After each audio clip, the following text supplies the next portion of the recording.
Halo, selamat malam teman-teman. Selamat datang di Dikdok, Diskusi Karo Dokter episode 134. Ya, 5 hari lagi. Ini kita lagi kayak countdown gitu ya sebelum berakhir episodenya.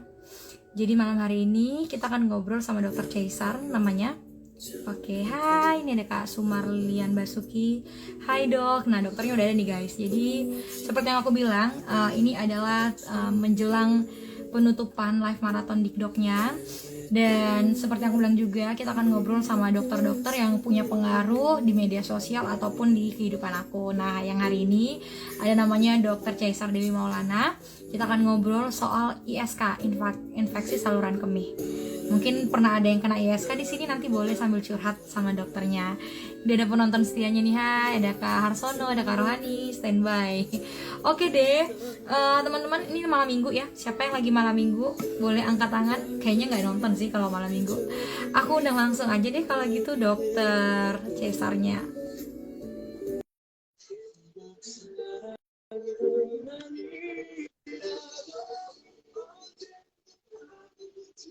Hai dokter.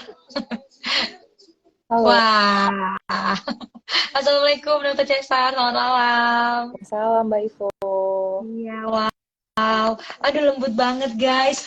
Aku dokter Cesar wajahnya meneduhkan. Walaupun kita ini baru pertama kali ngobrol langsung ya dok.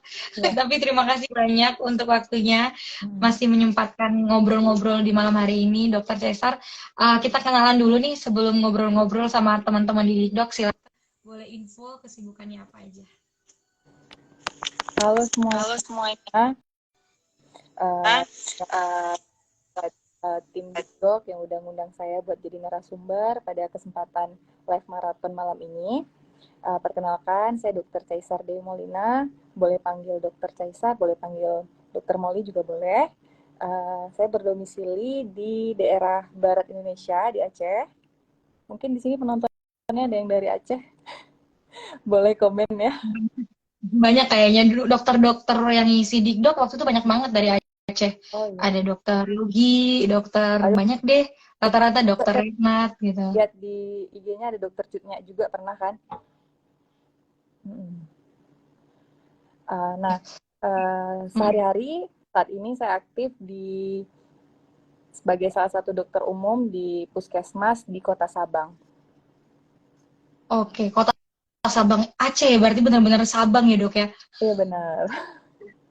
Aduh, lembut banget guys. Ini dokter Cesar memang lembut banget kayaknya ya orangnya ya. Jadi mungkin kalau sama saya yang ngomongnya agak keras gitu, Iya. mungkin nanti depannya kayak wow ada yang ini ada yang ini. Oke, dokter makasih sekali lagi. Jadi kita topiknya ini menjelang 6 hari terakhir. Dokter akan mengisi di sini. Kita akan ngobrolin ini juga belum pernah diobrolin dok soal infeksi saluran kemih atau ISK. Ini kayaknya banyak yang udah tahu dan udah ngerti, tapi kita boleh refresh lagi nih dok, untuk definisi ISK ini apa sih dokter? Oke. Untuk definisi dari ISK itu sendiri, ISK itu kepanjangan dari infeksi saluran kemih, yang mana itu adalah adanya infeksi ataupun peradangan pada organ-organ saluran kemih yang ada di tubuh kita. Nah, organ saluran kemih itu sendiri, kalau diurutin dari urutan yang paling atas ada ginjal, kemudian ke ureter, lalu ada kandung kemih dan juga uretra. Oke, berarti itu beda sama batu, infeksi batu tuh beda ya dok sama ISK ini ya? Nah, itu beda lagi. Kalau batu saluran kemih itu adanya pengumpulan ataupun kristalisasi dari zat-zat yang dapat membentuk batu. Nah, batu saluran kemih ini juga bisa mencetuskan infeksi saluran kemih karena adanya saluran kemih itu juga bisa menimbulkan infeksi saluran kemih. Oke oke dok. Nah ini saya juga punya beberapa teman yang waktu itu juga sempat didiagnosis ISK dok. Nah jadi apa ya, ISK ini kan orang taunya kayak gara-gara suka nahan pipis, pokoknya kalau yang suka nahan pipis itu bisa misalnya bisa jadi batu batu kemih, bisa jadi ISK. Jadi masih banyak yang orang belum bisa bedain gitu loh dok. Nah kalau ISK sendiri itu penyebabnya apa dokter Oke, sebenarnya? yang pasti adanya masuknya mikroorganisme dari luar tubuh ke dalam tubuh. Masuknya mikroorganisme menginvasi tubuh menyebabkan infeksi, yang mana ini disebabkan bisa karena banyak faktor. Yang pertama bisa dari mungkin penggunaan toilet umum yang air ceboknya kurang bersih. Ya, terus pola cebok yang salah. Jadi kadang sebagian dari kita ada yang cebok itu dari belakang ke depan. Nah, itu juga bisa memicu masuknya bakteri dari daerah anus ke dalam saluran kemih. Kemudian juga bisa kalau daya tahan tubuh sedang lemah nih, kalau lagi sistem imun kita kurang kuat, itu juga dapat memicu mudahnya masuknya bakteri tersebut ke tubuh kita. Nah, kalau dikaitkan ke nahan pipis tadi, emang ada benarnya juga. Karena ketika kita menahan kencing ataupun kita menunda untuk berkemih, jadi kan di dalam kandung kemih kita itu terisi urin, ya kan? Diumpamain dulu kayak ada sebuah wadah yang berisi urin. Kalau misalkan tidak segera dikeluarkan, di kandung kemih kita tersebut akan terjadi perkembangbiakan bakteri. Karena sebagaimana kita tahu, urin itu kan zat sisa hasil metabolisme yang harus dikeluarkan. Jadi kalau bisa dikeluarkan segera, kenapa harus ditunda-tunda gitu? Oke, berarti penyebabnya bisa banyak hal ya, teman-teman. Kayak kata dokter ya, salah satu yang teman-teman mungkin banyak tahu, menahan buang air kecil juga bisa jadi salah satunya.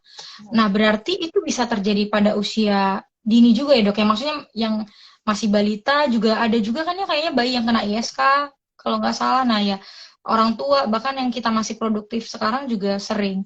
Nah, ISK ini uh, berarti harusnya bisa dicegah dong, Dok? Benar banget. Jadi ISK ini bisa ke semua umur ya, nggak ada spesifik harus orang tua atau anak-anak. Justru dia paling sering itu pada wanita usia produktif. Kalau kejadiannya itu memang lebih sering di wanita dibandingkan laki-laki. Karena Oke. dari secara anatomis, ukuran dari saluran kemih wanita itu lebih pendek dibandingkan pria ataupun Iya. laki. Sehingga itu Oh, oke. dari Oke, luar. nah Dok, kalau gejalanya Dok, karena tadi kan apakah beda gejala untuk pria dan wanita? Apalagi tadi dokter bilang paling sering kena pada wanita, jadi kan agak parno dikit ya Dok ya, yang perempuan-perempuan ini. Gejalanya gimana Dok? Kalau gejalanya itu yang paling sering dikeluhkan sama pasien-pasiennya itu kayak yang dok, saya sering bolak-balik toilet, buang air kecil, tapi keluarnya sedikit-sedikit dok, gitu. Terus juga ada keluhan, dok, saya nyeri ketika buang air kecil, seperti ada sensasi rasa terbakar ataupun panas pada saat buang air kecil. Biasanya rasa perih itu pada saat di ujung pas mau selesai buang air kecil. Kemudian ada juga yang keluhan nyeri perut bawah. Terus kalau misalkan bakterinya udah naik ke atas, udah naik kan dia dari bawah masuknya. Kalau dia udah naik ke atas ke bagian ginjal gitu, mungkin bisa ada keluhan juga seperti demam gitu. Nah, yang paling sering juga ada keluhannya ini adanya adanya darah yang bercampur dengan urin. Jadi nanti warna urinnya itu akan sedikit seperti kepincingan gitu. Oh, oke. Berarti itu sakit ya Dok ya? Maksudnya pasti sakit dong ya kalau sampai nanti ke buang air kecil kita sampai kayak gitu bentuknya gitu. Nanti juga urinnya Oke. warnanya juga jadi kayak cenderung lebih keruh karena dia udah bercampur dengan bakteri. Nah, Dok, kita tahu itu pasti kan maksudnya ada bakteri gitu masuk ke tubuh kita, apalagi itu di saluran yang penting juga ya Dok ya, maksudnya tempat kita untuk mengeluarkan buang air kecil kita. Nah, resikonya ke tubuh apa dong Dok? Itu. Tentunya kalau misalkan nggak segera diobati, itu bisa berbahaya dan bisa menyebabkan kerusakan organ permanen. Jadi kayak misalkan bakterinya pertama dia hanya di kandung kemih, tapi nggak segera diobati nih, bisa naik bakterinya ke atas, ke ureter, kemudian bisa ke ginjal. Nah, ketika sudah menginfeksi ginjal, nanti akan terjadi kerusakan permanen. Sebagaimana kita tahu kan organ ginjal salah satu organ yang sangat penting juga bagi tubuh karena sebagai saringan di tubuh kita gitu. Oke dokter, berarti tadi secara keseluruhan sebenarnya gejalanya kalau antara laki-laki dan perempuan tidak ada bedanya ya dok ya, maksudnya hampir sama gitu ya. Cuman mungkin tadi faktor resiko perempuan ternyata guys lebih banyak berpeluang bisa kena ISK ini. Bener sih, teman saya itu juga perempuan. Nah dok lagi pengobatannya nih, Apakah pengobatan itu kalau cewek kan kadang sakit gitu, ngebayangin nggak sih dok, kalau itu kita yang lagi sakit berarti gimana nih? Apakah ntar bisa buang air kecil atau gimana pengobatannya? Oke. Kalau untuk pengobatannya yang pasti kalau udah ada gejala kayak gini segera konsultasikan ke dokter supaya dapat pengobatan yang tepat ya, biar dikasih obat yang sesuai. Jangan beli obat sendiri karena belum tentu tepat. Jadi nanti pengobatannya itu tentunya karena penyebabnya adalah infeksi bakteri, diobati dengan antibiotik. Kemudian sebagai tata laksana kita sendiri juga kita harus banyak minum air putih. Nah, tujuan dari banyak minum air putih di sini adalah untuk membantu mengeluarkan bakteri-bakteri yang ada di kandung kemih. Jadi kayak kita tuh bilas kandung kemih. Jadi bakterinya tuh akan ikut terbuang ataupun keluar bersama dengan urin. Gitu. Oke. Nah, tadi tuh ada yang nitip pertanyaan gini dok, ini maksudnya ternyata kan kadang tuh cewek-cewek itu misalnya udah tahu caranya ya, ini karena perempuan ya case-nya dok, misalnya udah tahu cara gimana sih membersihkan pada saat kita selesai buang air kecil ataupun buang air besar gitu.